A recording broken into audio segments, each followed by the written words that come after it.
સંખેડા તાલુકાના વેરાઈ માતાના મંદિરની સામે છેલ્લા 3 વર્ષથી સતત કચરો નાખતો હોવાની ગંભીર સમસ્યા સર્જાઈ છે.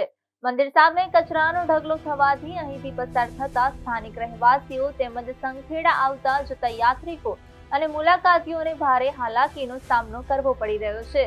સ્થાનિકો દ્વારા આ મુદ્દે વારંવાર ગ્રામ પંચાયતમાં રજૂઆતો કરવામાં આવી હોવા છતાં આજ દિન સુધી કોઈ કાયમી ઉકેલ આવ્યો નથી.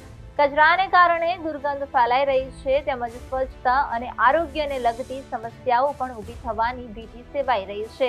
આ ઉપરાંત ધાર્મિક સ્થળ સામે આવી અવ્યવસ્થા હોવાને કારણે લોકોમાં રોષ ફેલાયો છે.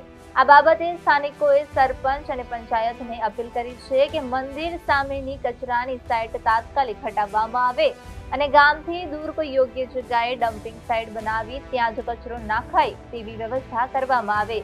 સ્વચ્છતા જળવાઈ રહે અને જાહેર જનતાને રાહત મળે તે માટે વહેલી તકે પગલાં લેવામાં આવે તેવી સ્થાનિકોમાં તીવ્ર માંગ છે.